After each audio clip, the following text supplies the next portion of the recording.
Hey, salut, comment ça va? En tout cas, j'espère que vous allez très bien. On est à nouveau sur Espoir Média, plus concrètement sur 3DS, pour étudier un nouveau thème de notre école de sabbat. Comme vous le savez, nous sommes dans le livre des psaumes et aujourd'hui, nous sommes à la leçon numéro 9. Béni celui qui vient au nom du Seigneur. Alors, aujourd'hui, avec moi, Samuel et Benjamin, Sam et Ben, qu'ils nous accompagneront dans l'étude de ces sujets-là. Sam, est-ce que tu pourrais dire quelques mots pour te présenter? Pas de souci. Alors, Samuel Cunha, pasteur en Suisse, à l'église de Renan et au projet Awake Lausanne. Et voilà, marié avec Isabelle et avec un fils, Diego, 4 ans. Merci beaucoup. Ben? Alors, Benjamin, j'ai repris les études en théologie, puis je suis aussi professeur. Et je suis membre de l'église de Vivo, marié avec 2 petits garçons. Super. Alors, les amis, on vient de se présenter. Je pense qu'on s'est dit à tout de suite après le jingle.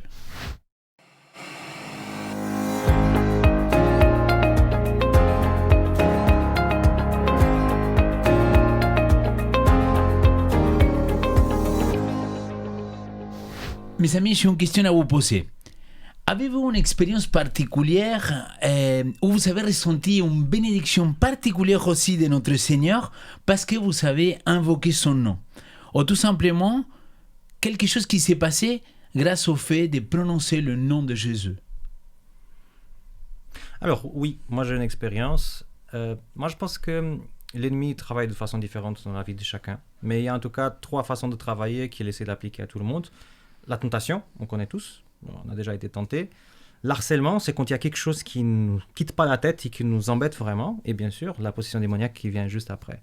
Et moi, je n'avais pas un nom pour ça, mais il y avait certains moments dans ma vie où je me sentais vraiment envahi par des mauvaises pensées, des critiques par rapport à des gens, des aperçus faux par rapport à des gens.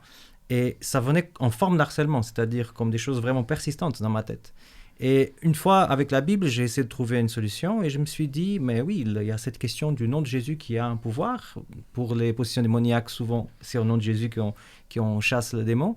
Et je me suis dit, mais pourquoi je ne ferais pas la même chose en disant à haute voix, c'est au nom de Jésus, pars, parce que je ne veux pas avoir ce type de pensée. Et j'ai remarqué que dans ma vie personnelle, ça avait vraiment un impact très positif et très immédiat. D'ailleurs, en tant que pasteur, j'ai dit à plusieurs personnes qui m'ont parlé de vivre à peu près le même type de situation, de dire, écoute, si quelque chose t'arrive comme ça, alors dis à haute voix, au nom de Jésus, sors, t'as pas de place ici. Et mes personnes m'ont confirmé que ça marche aussi chez eux. Donc voilà, je crois vraiment que le nom de Jésus, il a un pouvoir, pas dans le sens d'un mot magique, mais tout ce qu'il a fait et la vie qu'on a avec lui, quand on le prononce de cette façon-là, ça a un impact dans l'invisible. Excellent, merci beaucoup. D'ailleurs, ça m'interpelle beaucoup ce que tu dis, parce que dans les livres des Actes, on voit cette puissance au nom de Jésus-Christ. Paul, il va dire que tous chez nous fléchissent devant le nom de Jésus-Christ. Et il y a aussi cette notion que je viens de penser à les démoniaques quand ils voient Jésus-Christ, qu'ils vont se jeter après, qu'il va les envoyer dans les cochons parce qu'ils l'ont demandé. Et il ne dit pas qu'est-ce que tu as avec nous, Jésus-Christ, fils de Dieu. Il le dit fils de David. Donc il y a une sorte de non-reconnaissance de qui il est vraiment dans son identité, Jésus-Christ, parce qu'ils le savent très bien, quoi. Bon, bref, c'était. Merci en tout cas, Sam, pour ces partages. Ben? Mais dans le livre des Actes, il y a aussi cette expérience où il y a des Juifs qui veulent exorciser au nom de Jésus que Paul prêche. Oui. Puis le démon, il sort et il dit lui, je le connais, mais toi, je vous connais pas, et puis il les frappe. Alors moi, j'ai pas une expérience précise sur le nom de Jésus, mais plutôt une expérience continue. En étudiant la Bible, je me suis rendu compte que les gens qui étaient les plus proches de Dieu, c'était ceux qui l'engueulaient le plus, qui avaient le plus qui se plaignaient le plus auprès de lui et qui justement osaient crier à Dieu. Et moi, ça m'arrive assez régulièrement quand j'ai des questions, des doutes, des problèmes, quand je suis pas très bien, d'être dans ma voiture sur le trajet et puis de crier à Dieu et de crier vraiment Jésus, et puis t'es où, tu fais quoi, qu'est-ce qui se passe, montre-moi, quoi. Et cette relation-là d'invoquer le nom de Jésus dans une situation de stress, ça fait aussi toujours après, moi j'ai ressenti ce côté passé de l'ombre à la lumière, quoi, des ténèbres à une lumière qui vient, comme si Dieu disait ouais je sais ce que tu vis, je vais venir à côté de toi pour vivre ce moment. Merci Ben, merci Sam pour ce partage. qu'il ouvre un petit peu sur ce qu'on va partager aujourd'hui, sur cette bénédiction qu'on peut trouver au nom du Seigneur. Alors, mes amis, je vous propose qu'on fasse une prière et qu'on puisse attaquer tout de suite après. Ça vous va? Super. Père éternel, je te remercie, Seigneur, d'être avec nous. Je te remercie de cette bénédiction que nous avons à travers ton nom. Je te prie que ton Saint-Esprit puisse être avec nous, Seigneur, pour ouvrir ta parole, pour échanger, discuter, et que ceux qui sont derrière la caméra aussi, ils puissent interagir avec nous à travers les commentaires, à travers les pensées, à travers les prières, mais que toujours on puisse mettre en avant ton nom, ton saint nom. C'est ma prière au nom de ton Fils Jésus-Christ. Amen. Amen. Mes amis, jusqu'avant que je vous lance la prochaine question, j'aimerais dire quelque chose aux auditeurs. Est-ce que vous savez qu'on a une nouvelle série qui commence sur l'Espoir Média? Je ne savais pas. Raconte-moi. Alors, peut-être vous non plus, vous ne le savez pas, mais à partir du premier dimanche de mars à 19h, nous allons commencer une nouvelle émission. Une nouvelle émission qui s'appelle Au cœur des religions, qui va avoir plusieurs saisons, et la première saison sera sur l'islam. Trop bien. Donc, je vous laisse découvrir cela dans le jingle qui vient tout de suite après, et on se retrouve dans quelques secondes.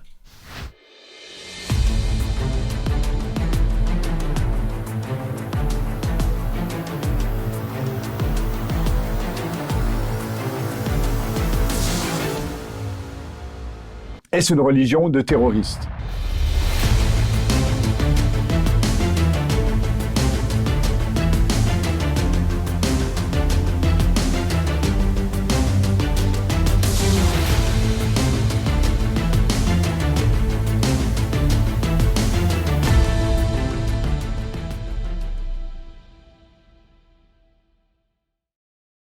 Et vous avez vu ça? C'est à pas rater, n'est-ce pas? Ouais. C'est clair. Surtout qu'on vit dans une société aujourd'hui qu'il y a plein de gens qui ils reconnaissent que Jésus-Christ existe, mais que peut-être ils ne l'acceptent pas dans leur vie.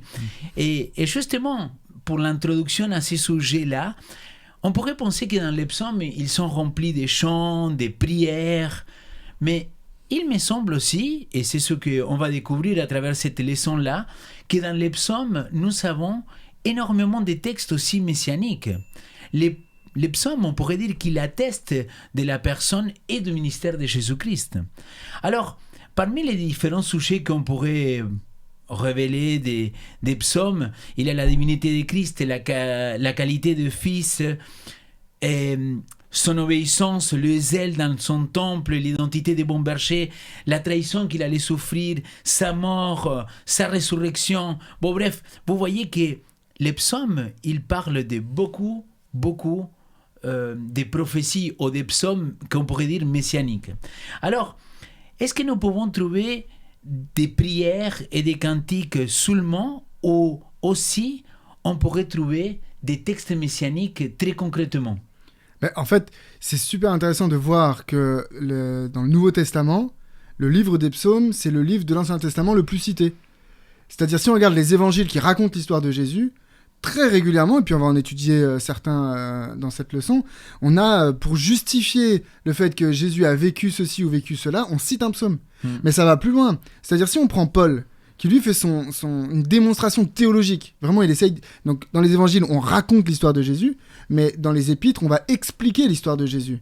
Et bien pareil, Paul, dans l'épître aux Romains, il va partir des psaumes pour justifier son propos, pour faire le lien entre les choses. On cite beaucoup de choses sur Jésus, on peut aussi citer l'ouverture aux païens. Il y a énormément de choses qu'on va trouver dans les psaumes. Presque, on pourrait conclure qu'on n'aurait que les psaumes. On pourrait avoir l'évangile au complet. On pourrait avoir le plan du salut au complet rien qu'en étudiant les psaumes. Les psaumes, c'est à la fois des éléments prophétiques, ce que Jésus devait vivre. On va retrouver dans les évangiles ces citations-là, mais c'est aussi de la théologie. C'est aussi de comprendre qui il est. Et nous, se plonger dans les psaumes, étudier les psaumes, c'est pas simplement un moment où on se fait du bien, quoi, parce que c'est joli, c'est sympa, et puis ça va un peu avec notre mood, avec notre humeur du moment. Non, en se plongeant dans les psaumes, en lisant bien les versets les uns après les autres, on en apprend énormément sur qui est Jésus, la relation qu'il veut avoir avec moi. Il y a des textes très forts là-dessus, et justement toute la foi qui peut naître de cette lecture-là que Jésus est bien celui qui devait venir, que Jésus, il est bien celui qui a accompli, qui a obtenu telle ou telle victoire et qui s'attend à ce que moi je vive telle ou telle chose. Vraiment, les psaumes, c'est un ouvrage théologique. C'est exactement ce que j'ai pensé, c'est-à-dire c'est pas que les livres de louanges, mais il y a aussi cette théologie. Il n'y a pas que de l'émotion, il y a de l'intellectuel. Il y a l'émotion, il y a l'intellectuel, il y a ces prophéties et c'est impressionnant. Mais et on l'a déjà vu dans les leçons précédentes, dans sa structure, c'est très pensé, avec fait. les livres qui s'enchaînent et tout ça. Donc, Bien sûr. Et on l'avait étudié, les 5 livres dans les psaumes, en faisant référence à la Torah, les 5 livres aussi, etc. Sam, je ne sais pas si tu voulais compléter ou partager quelque chose aussi. Un détail historique assez intéressant, c'est que quand le christianisme apparaît, les chrétiens, ce n'est pas des gens très versés dans la théologie. Parce que parmi les pharisiens et les sadducéens, donc eux qui avaient le contrôle de la parole, il n'y a pas beaucoup de convertis au christianisme. Donc il y a cette théorie qui dit qu'en fait, les premiers théologiens qui ont influencé les chrétiens, c'était les Esséniens. La communauté de Qumran, que certainement les gens à la maison ils ont entendu parler, donc c'est ces gens-là qui ont peut-être influencé la théologie chrétienne. Et c'est vrai que parmi les livres de Qumran, les citations qui sont faites, le livre de Psaumes est le plus utilisé côte à côte avec Deutéronome. Et là déjà il y avait cette interprétation messianique par rapport au texte des Psaumes, un peu divergente du Nouveau Testament en certaines choses, mais ça existait déjà. Et c'est peut-être pour cela que les chrétiens, après quand ils ont écrit les évangiles, les lettres et tout ce qu'on a dans notre Bible, ils ont été beaucoup influencés par cette vision déjà des psaumes. Donc oui, ça rassure encore l'idée de Benjamin dans l'idée que oui, c'est un livre complètement prophétique, théologique. Ouais. C'est super. Les amis, si on avance un petit peu dans le questionnaire et les différents sujets qu'il nous propose, j'ai beaucoup aimé dans la leçon le titre de dimanche, c'est « Le berger divin qui se sacrifie ». Ça, c'était le titre qu'on avait donné au jour dimanche dans le questionnaire. Et j'ai beaucoup aimé cette idée d'un berger qu'évidemment, il fait allusion à un des textes les plus connus dans les psaumes, que c'est le psaume 23, quoi. Sans doute, c'est l'un des psaumes les plus connus. Et j'aimerais comprendre quelques secondes, parce qu'ils sont que 6 versets. Ben, est-ce que tu pourrais nous lire ces textes-là? Psaume 23, à partir du verset 1 jusqu'au 6. Vous pouvez le suivre aussi sur l'écran. Puis je vais le lire dans la seconde, la version la plus connue. J'espère que les gens se remémoreront aussi ce texte. L'Éternel est mon berger, je ne manquerai de rien. Il me fait reposer dans de verts pâturages. Il me dirige près des eaux paisibles. Il restaure mon âme. Il me conduit dans les sentiers de la justice, à cause de son nom. Quand je marche dans la vallée de l'ombre de la mort, je ne crains aucun mal, car tu es avec moi. Ta houlette et ton bâton me rassurent. Tu dresses devant moi une table en face de mes adversaires. Tu oins d'huile ma tête et ma coupe déborde. Oui, le bonheur et la grâce m'accompagneront tous les jours de ma vie, et j'habiterai dans la maison de l'Éternel jusqu'à la fin de mes jours. Chaque fois que je lis ce passage, j'ai toujours la chanson de Samuel Olivier, Yahweh qui revient. Oui. On retrouve les... Tout à fait. On a envie de le chanter, quoi. Voilà, un chant. J'ai déjà chanté dans ma tête avant. C'est ça, pareil. Tu as dit l'Éternel est mon berger. Oui, l'Éternel est mon berger. On va pas chanter là. On est là pour discuter. J'aurais voulu aimer que Ben il chante, mais bon. Alors, tu vas perdre des auditeurs. C'est un psaume extraordinaire, mais au quotidien et sur un plan pratique, Sam, comment profiter de ces promesses qui sont faites si nous savons nous avons cette conviction que Jésus-Christ il est notre berger? Comment cela il peut changer notre quotidien? Pour moi, il faut déjà l'actualiser, parce que je suis loin de ces paysages bucoliques du berger et tout ça. J'ai jamais connu un berger, j'ai jamais côtoyé un berger. Mais je suis pasteur et je sais que dans l'ancien français, le mot pour berger, c'était pasteur. Et alors, l'Éternel est mon pasteur, ça me dit beaucoup. Quelque part dans nos églises, la référence devrait être l'Éternel. Pas celui qui a le poste que moi et toi, on a et que toi, tu auras un jour dans le futur. Il est en train de prophétiser. Non, mais je lutte dans mon ministère et les églises où j'étais pasteur, ils savent ça, pour que le pasteur de l'église puisse être l'Éternel. Après, j'aimerais aussi dire que l'Éternel est un pasteur très moderne, puisqu'il est très holistique dans son approche. Il ne veut pas juste toucher ma vie spirituelle, il veut toucher tous les domaines de la vie de la brebis. Pas juste le côté spirituel, il s'intéresse aussi à mon physique, il s'intéresse aussi à mon émotionnel. Donc, on a vraiment un berger, un pasteur qui s'intéresse à tout ça. Et aussi, pour peut-être les personnes qui sont là à la maison et qui n'ont pas vraiment une bonne expérience avec des pasteurs, parce qu'il y a aussi des mauvais pasteurs, il y a aussi de l'abus spirituel. Alors, on a la certitude avec le bon berger, donc avec le pasteur qui est là, parler, ce berger du psaume 23, qu'il ne joue jamais ça, qu'il ne va jamais profiter de sa position de leadership pour faire du mal à la brebis. Et ça, même dans l'image typique du berger et des brebis, on voit que ça n'arrive pas. Un berger ne fait pas du mal à ses brebis, il s'occupe d'elles, il lutte pour elles. Donc voilà, plus que les 3 points que j'aimerais dire. Merci beaucoup. Ben, tu aimerais compléter aussi? Oui, juste moi, dans ce chapitre-là, ce psaume-là, le verset qui m'a toujours impressionné, c'est le verset 6. « Oui, le bonheur et la grâce m'accompagneront tous les jours de ma vie. » Non seulement je ne l'ai jamais vécu, mais en plus, quand on regarde l'histoire des héros de la Bible, ils ne l'ont jamais vécu. Et en fait, d'un point de vue physique, terre à terre, mais en fait, on a le psaume 22 juste avant qui nous explique un petit peu cette notion-là, parce que c'est le psaume du serviteur souffrant, on va en parler après. Mais de se souvenir que le bonheur et la grâce, c'est la relation avec le pasteur, comme l'a dit Samuel juste avant, et c'est là où on trouve un vrai bonheur et une vraie grâce. C'est pas dans les choses matérielles, mais dans la relation avec cette personne. Amen. Et surtout, complètement d'accord, hein, mais moi, c'est un texte qui me parle énormément, surtout cette notion-là de « je ne manquerai de rien ». Si je me laisse guider par cette berger, par ces pasteurs-là éternels, je peux avoir cette conviction que je ne manque de rien. Et ma conception de la vie, elle change, non? Parce que finalement, tu te dis, si je manque de quelque chose, c'est parce que peut-être c'est pas le temps, ou parce que tout simplement, peut-être, c'était pas pour moi. Et ça, c'est faire confiance à notre Seigneur, et évidemment, finir avec cette belle promesse de dire que bientôt, on pourra vivre éternellement avec notre Seigneur, quoi. Amen. Ouais. Mais justement, si on devrait enchaîner avec une autre des psaumes, que d'ailleurs, il est beaucoup moins connu par le psaume en lui-même. C'est-à-dire, la plus grande partie des gens, ils connaissent les premières paroles grâce à Jésus-Christ. Pas que les premières paroles, parce qu'il y en a d'autres qui arrivent qui sont aussi des... Oui, tout à fait. Mais c'est vrai que, mon Dieu, pourquoi m'as-tu abandonné? C'est quand même, tu te dis, c'est référence à Jésus. Tu vas dire, c'est un texte en Matthieu. Tu vas pas le dire que c'est un psaume. C'est Jésus qui a dit ça à la croix. Exactement. Mais c'est ça que c'est tellement beau dans cette idée-là, mon père, pourquoi m'as-tu abandonné? Que Jésus-Christ, il est en train de parler d'un psaume, il est en train d'évoquer cette notion de psaume, et qu'on le connaît aussi comme le Messie souffrant. Alors, quelles sont les leçons qu'on peut tirer aujourd'hui de ces psaumes, et pourquoi Jésus l'a cité comme ça, selon toi, Ben? Alors ça, c'est un psaume pour moi, le psaume 22. Et typiquement, par exemple, le psaume 23, je le connais pas par cœur, et j'ai pas beaucoup de relation avec le psaume 23, mais autant le psaume 22, pour moi, il a joué un rôle hyper important, et tout simplement parce que quand on lit le psaume 22 et qu'on est versé dans l'histoire des évangiles, notamment le moment où Jésus est à la croix, en lisant ce psaume, on a l'impression de lire les évangiles, quoi. C'est ce qu'on disait juste avant. Mais attends, c'est exactement ce qui est écrit. Quand on parle de ces habits qui sont séparés, qui ne sont pas séparés, qui sont tirés au sort. Et je me souviens de ce larron sur la croix qui est là et qui voit Jésus vivre tout ça et qui entend Jésus dire Seigneur, pourquoi m'as-tu abandonné? Si lui, il était versé dans les Écritures aussi, il peut se souvenir de ce psaume-là et voir tout ce qui se passe au pied de Jésus et de dire « Ah, mais attends, on est en train de me parler du serviteur dont on me parle dans le psaume 22. » Le psaume 22, c'est le psaume qui fait de Jésus qu'il est bien,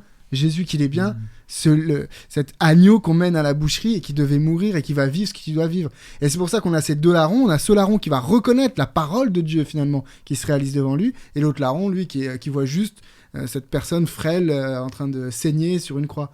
Et du coup, pour moi, le psaume 22, c'est le psaume qui nous dit qui est vraiment Jésus.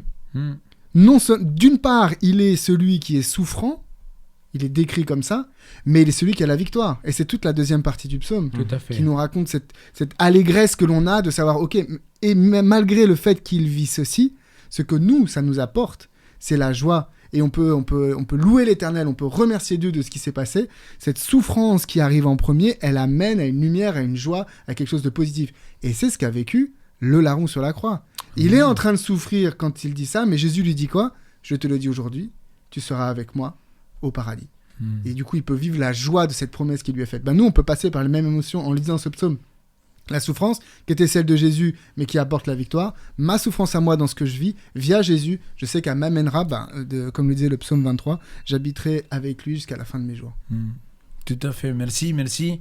Sam, tu veux ajouter quelque chose? Tu Oui, veux racheter directement? une chose qui est très intéressante à dire par rapport à ce texte, c'est que si la Bible avait été inventée, jamais on n'aurait mis ce psaume dans la bouche de Jésus. Clairement. Exactement. Tu vois, c'est le dernier qu'on aurait mis. C'est ça. Exactement. Donc c'est la preuve bien le que les choses... souffrant, le héros Exactement. misérable. Donc quelqu'un de parfait qui a besoin d'aide, qui se sent délaissé. Donc ça c'est un truc que j'aime beaucoup. Après, alerte idée farfelue, c'est que à l'époque on chantait les psaumes. Ah, tu vas me copier l'idée, je le vois là. Tu vois, mais bien sûr, mais c'est toi qui a... Quand tout va mal, alors on chante. C'est le titre d'une prédication à chercher sur Google. Mais oui. Il faut la refaire alors qu'elle soit là. Mais juste pour revenir à la chose, c'est que les choses, les psaumes à l'époque, c'était des choses qui étaient chantées. Il y a certains théologiens qui disent, ils prennent un peu l'idée de Benjamin, mais ils disent tout à fait le contraire. Benjamin, à mon avis, a très bien fait, c'est-à-dire le psaume impacte le larron, mais pas tellement Jésus. Donc il y a des personnes qui disent Jésus sur la croix, il s'est dit, je vais citer ce psaume parce qu'à la fin, il y a la victoire. Et purée, t'es cloué dans une croix. Je ne pense pas que ton raisonnement va jusque-là. Mais l'idée de quelqu'un qui passe par quelque chose de très stressant et qui se dit, je vais m'accrocher à quelque chose et qui commence à chanter quelque chose qu'il avait entendu depuis leur enfance, là, je vois plus de facilité, on reste en spéculation parce qu'on ne sait pas, mais je vois ça bien. Et c'est vrai que ce n'est pas vraiment mon cas, mais je sais qu'il y a beaucoup de personnes qui, dans des moments difficiles, chantent pour se sentir proche de Dieu. Peut-être notre Sauveur a aussi fait ça sur la croix. Tout à fait. Oui, moi je vous rejoins à tous les deux. Pour moi, les psaumes et la louange dans les moments difficiles, dans les moments de stress, d'angoisse, il m'a toujours aidé, quoi. Et je dis toujours, chanter faux ou pas faux, on s'en fiche. L'important, c'est le cœur, que tu t'es mis à adorer Dieu, à le louer, malgré les circonstances. Et moi, je trouve que si Jésus il a fait ça, il est mon sauveur. Alors, il a fait... Il y a ce chant là, It is well with my soul. Je me souviens plus le cantique en français. Ouais. Mais justement, l'auteur de ce chant a vécu un drame. Ouais. Et il a écrit ce chant, It is well with my soul. Oui, moi je ne savais pas. Je ne me rappelle pas comment ça s'appelle. Il y a une histoire de sa femme et ses enfants sont morts dans un bateau. Le reste de sa famille est mort dans l'incendie de la maison, mais tout ça en un temps très court. Et puis il se retrouve tout seul et il écrit ce chant, It is well with my soul. En tout cas, les amis, si vous savez des moments difficiles dans cette semaine-là, on vous invite avec l'équipe vraiment à louer notre Seigneur. Amen. Parce que c'est ce qu'il a fait Jésus sur la croix. Les amis, je vous propose qu'on avance encore. Et là, il y a des psaumes qu'on appelle des psaumes sur l'alliance davidique. C'est un terme assez technique, assez théologique, mais oui, des gros mots. Si on lit les psaumes 89 et 28 à 33, le verset 39 à 47, les psaumes 132, verset 10 à 12, tous ces versets bibliques-là, ils nous parlent de cette alliance davidique, de cette alliance avec le roi David et toute sa dynastie, tout ce qu'ils viendront de David. Et d'ailleurs, au commencement de l'émission, quand tu parlais de ton témoignage, je disais que d'une manière ou d'une autre, les démons, ils s'avaient reconnus en Jésus-Christ. Vous vous rappelez, fils de David.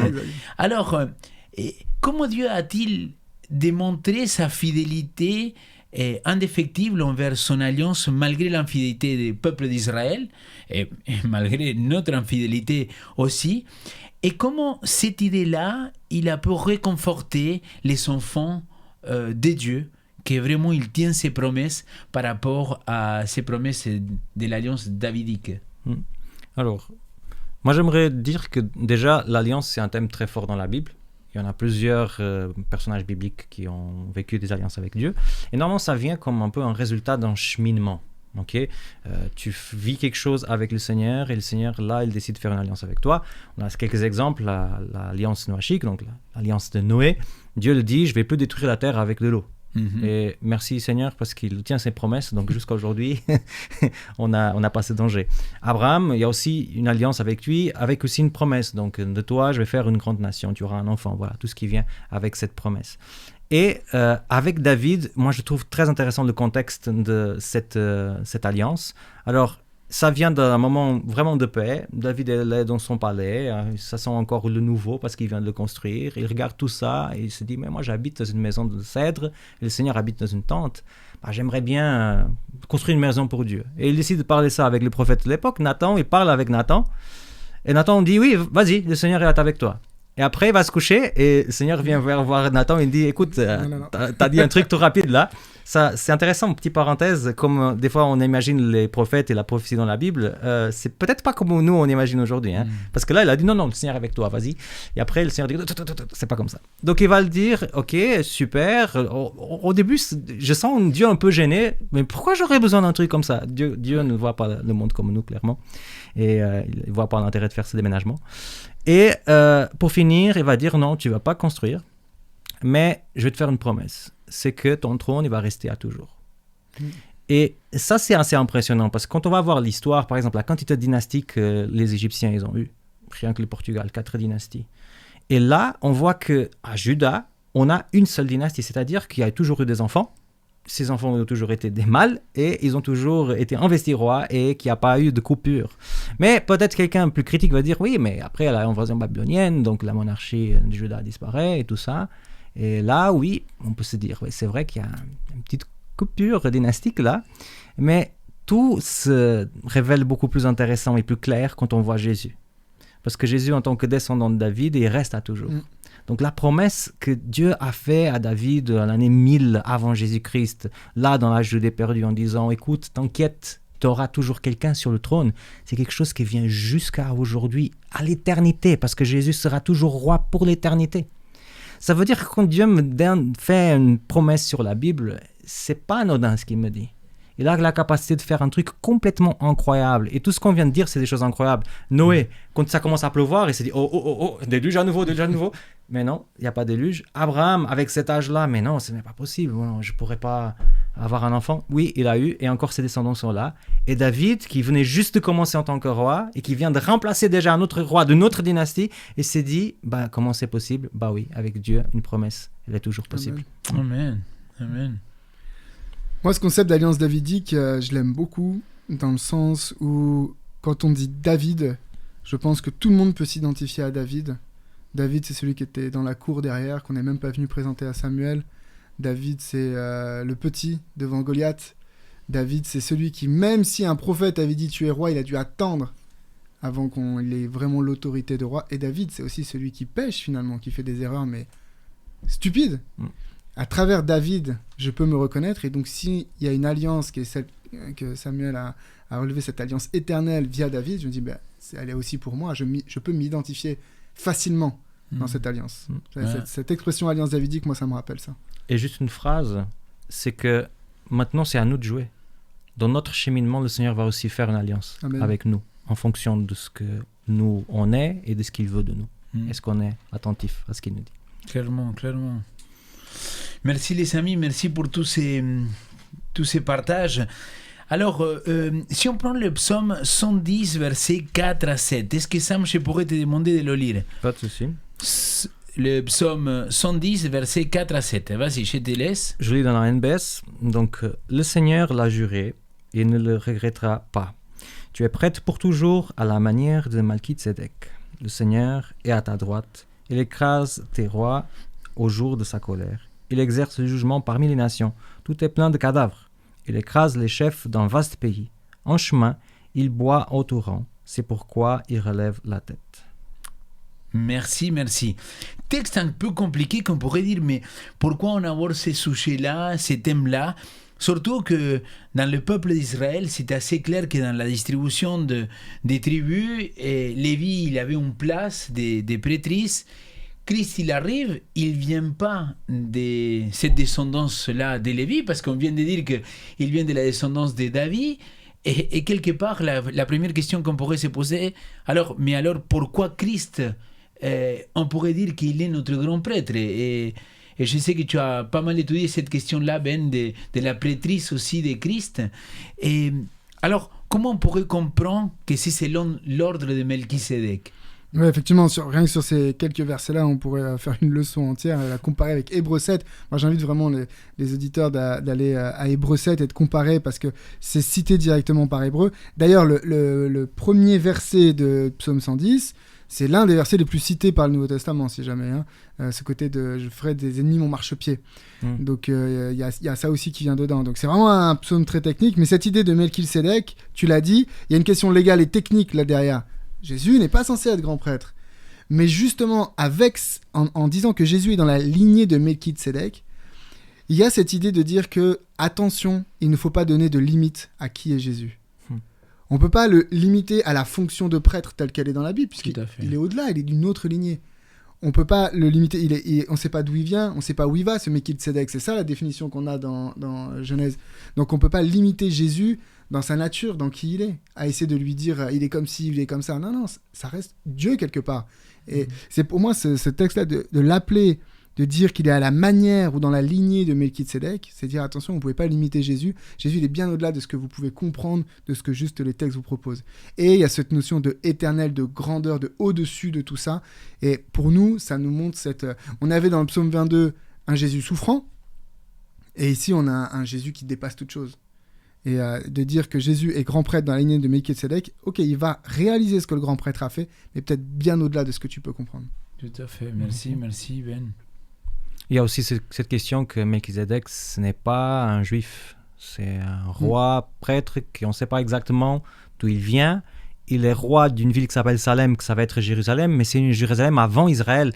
Donc, quelque part, c'est aussi de se dire... contemporain Abraham. Avant qu'Abraham il puisse avoir toutes les promesses et toute sa descendance qu'on connaît aujourd'hui. Pardon, non. Parce que... Non, mais c'est très bien. Merci beaucoup, tu m'aides dans la réponse. Donc, finalement, c'est cette idée-là que tu n'as pas besoin de t'accrocher à un temple en pierre. Tu n'as pas besoin d'avoir né dans une famille juive, d'être circoncidé. Aujourd'hui, si tu crois en Jésus-Christ, tu as une connexion directe avec le Seigneur. Amen. Et ça, pour moi, c'est juste top parce que je ne suis pas juif, donc j'aime beaucoup Jésus. Oui. Et moi, ça m'interpelle beaucoup ce qu'on vient de partager parce que finalement, c'est ce que tu disais aussi, Benjamin, c'est Jésus-Christ. On ne peut pas l'enfermer et dire non, tu es que ça. Non, parce que c'est grand prêtre, mais il est aussi l'offrande. Donc, et c'est avec son propre sang qu'il a rentré. Et donc, c'est là où la différence, c'est que l'Épître aux Hébreux, il va dire il n'y a personne qui peut nous comprendre comme lui, il nous comprend. C'est un grand prêtre qu'il a vécu, qu'il a souffert les mêmes choses et qu'il a été tenté en toutes choses comme nous. Et ça, c'est rassurant de savoir que c'est pour ça qu'il peut être notre berger.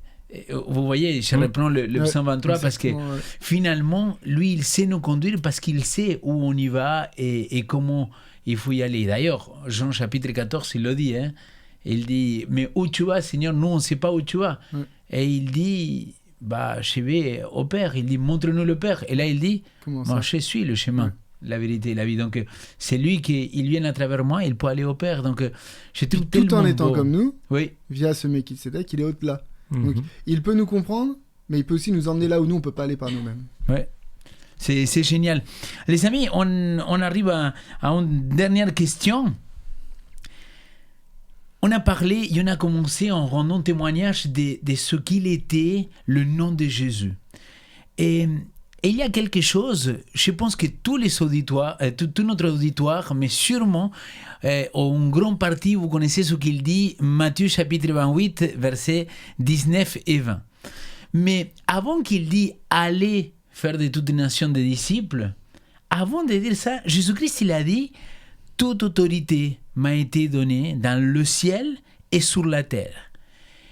Quelle grande consolation peut-on tirer dans ces paroles-là de Christ? Pourquoi c'est tellement important de comprendre qu'avant qu'il nous envoie en mission, ces grands prêtres, ces bergers par excellence,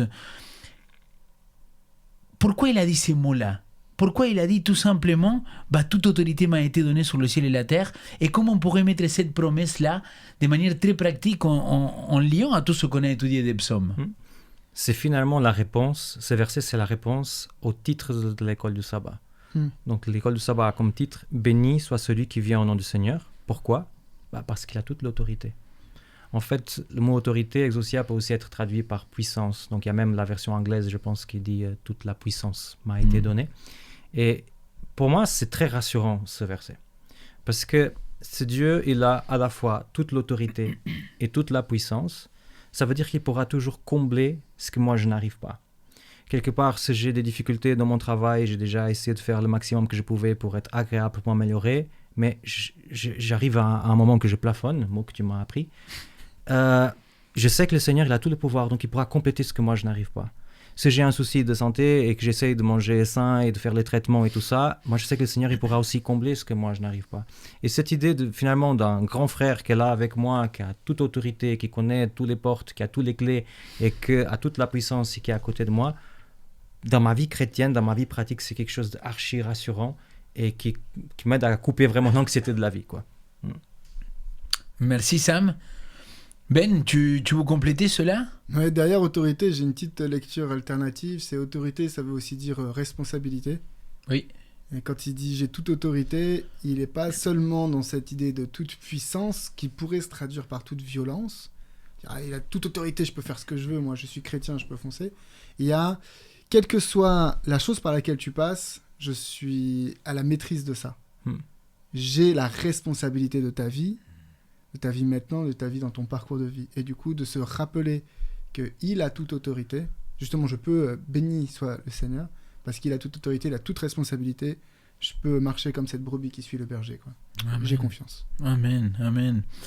C'est vrai que quand on parle de notre Seigneur et de ces rôles-là qu'il a joués, comment il a été prophétisé à travers les psaumes, à travers les prophètes, qu'on a pu voir tout cela s'accomplir, cela, il donne déjà une autorité à notre Seigneur, mais le fait d'avoir vaincu la mort, d'avoir ressuscité, là, il se positionne aussi dans un monde complètement supérieur et différent à celui qu'on a aujourd'hui.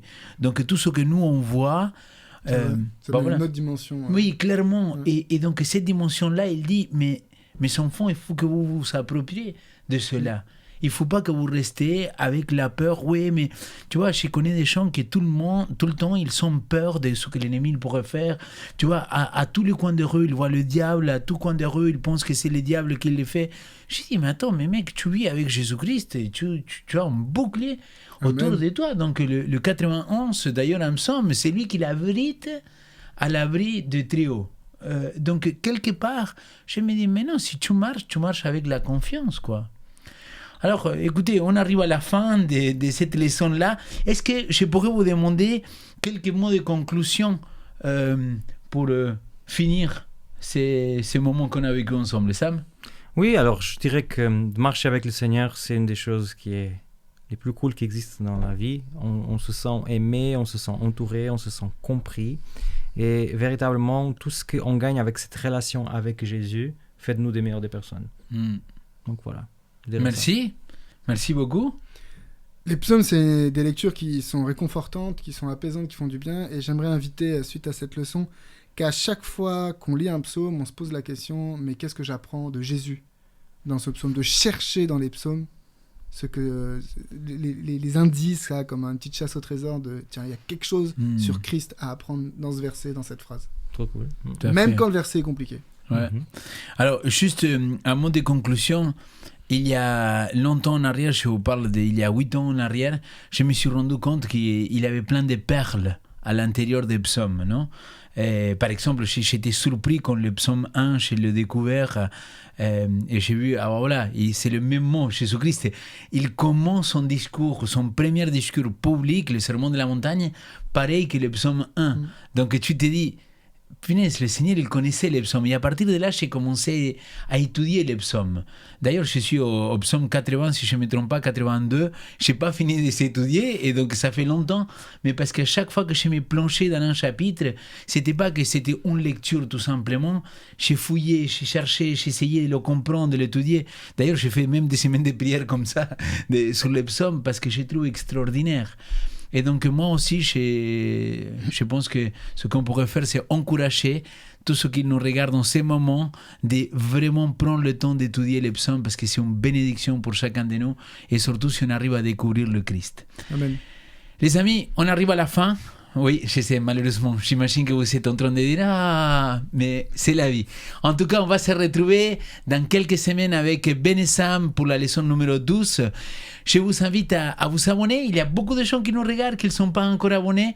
Et n'oubliez pas surtout d'activer la cloche, parce que quand vous activez la cloche, et toutes les notifications des nouvelles vidéos qui sortent sur Espoir Média, il vous apparaît quand vous connectez sur YouTube.